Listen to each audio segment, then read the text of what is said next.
Hey everyone, welcome to the show. I have an update to share with you. And if you've been following the show, Raw News and Politics, for at least a year, you guys are going to remember this story. You will remember this case. This is about two women who fell for Donald Trump's BS election fraud fairy tale in 2020. And they ended up getting busted for stealing and forging ballots in 2024, just last year. So they have now entered the find out phase of their journey. Before I get into the details, though, and I share their punishment, please do me a favor, hit the subscribe button below this video if you appreciate this content. I really appreciate it. Love you all for doing that.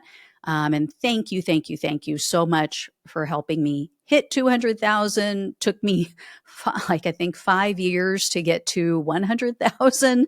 The second 100 went so much faster, and it is all due to you. So I really appreciate you. So here's a quick recap for anyone who wasn't aware of the story or who may have forgotten. A Colorado woman named Vicki Stuart, she worked for the U.S. Postal Service at the time that all of this went down. Obviously, she's not there anymore.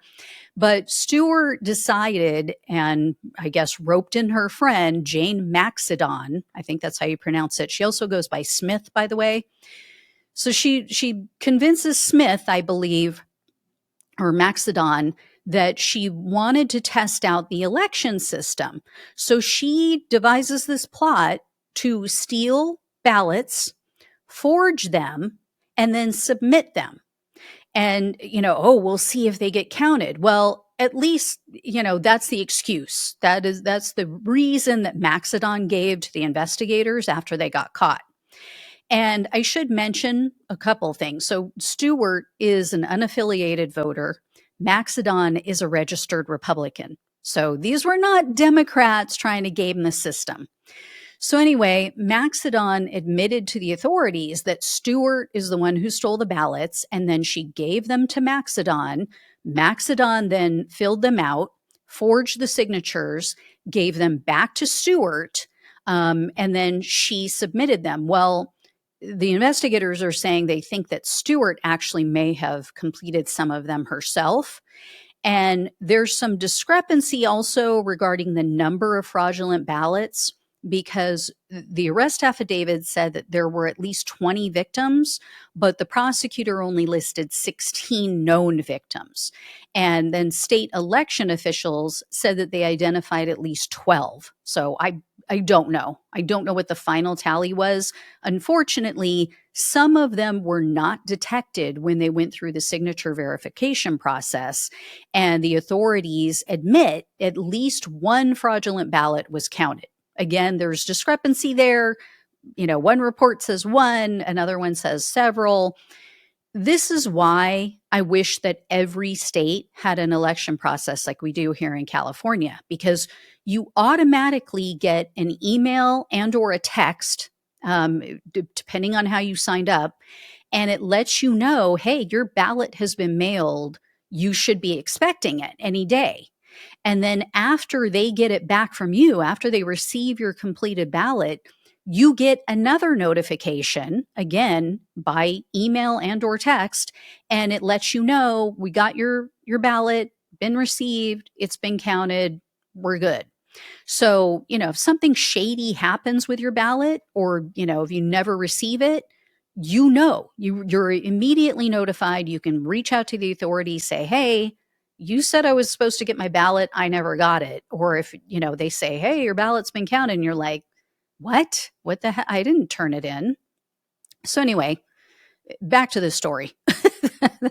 That's an aside, but it should be that way throughout the country. Anyway, because of the signature verification process, the majority of these forged ballots that they turned in were detected. And so investigators found Maxidon's fingerprints on the documents, on the ballots, and on the envelopes.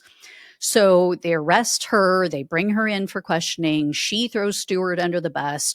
So Stewart and Maxidon were arrested. They arrested them in November of last year.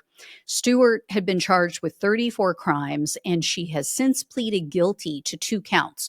So she pleaded guilty to 1 count of identity theft and 1 count of forgery. Stewart's attorney was trying to get probation and probation only. And he said, oh, she doesn't have a criminal history. This wasn't a violent crime. Well, the judge is a guy named Brian Flynn. He sided with the prosecutor. So Judge Flynn said, I'm not buying this excuse that they were testing the election system, because he said, which is a valid point, they would have no way of knowing if these ballots were flagged or if they were counted, right? So, I mean, they're not going to know. They didn't work in the election process or system. One of them worked for the post office. And so the judge said, quote, to me, it rings more true that it's someone trying to influence the election. He also said, quote, it's a very serious crime in my mind. So Stuart goes to her sentencing hearing. She apologizes. This was last Thursday. She told the court, quote, I'm really sorry for my part in this. I really feel bad. I regret everything. I am truly, truly sorry. Well, judge didn't seem to really buy it. When all was said and done, he said, no, yeah, you're going to do some serious time.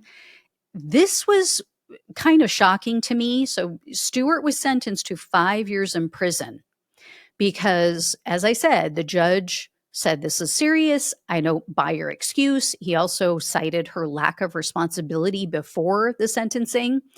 So I would imagine Maxedon is freaking out right now because she is going to be sentenced July 15th. I don't know what it's going to take for Donald Trump supporters to realize that they're the only ones paying the price for his lies. But so far, the only people who have faced consequences for election fraud or for lying about election fraud, they are Trump supporters, right? You've got America's defendant, Rudy Giuliani, John Eastman, Tina Peters, many more that I'm sure I'm blanking on. But we'll see if these sentences stick. These are federal charges, so we'll see if Donald Trump decides to pardon these women.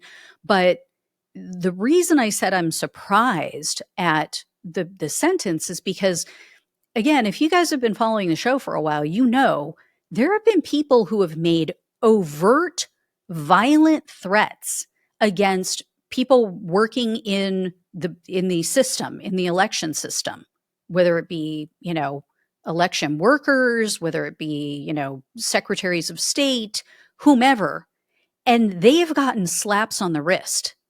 So you get a longer sentence for completing and submitting fraudulent ballots than you do for threatening to kill someone. I mean, our system just makes no sense. No sense whatsoever. Anyway, I will keep you posted. I will let you know when Maxedon is sentenced and what happens with her. But again, don't know what it's going to take for these people to realize Donald Trump skates and they all end up in jail or in prison. All right, guys, thank you so much for watching and listening. Please like, please share, and subscribe. Please donate if you can. Love you all. Take care. Talk with you soon.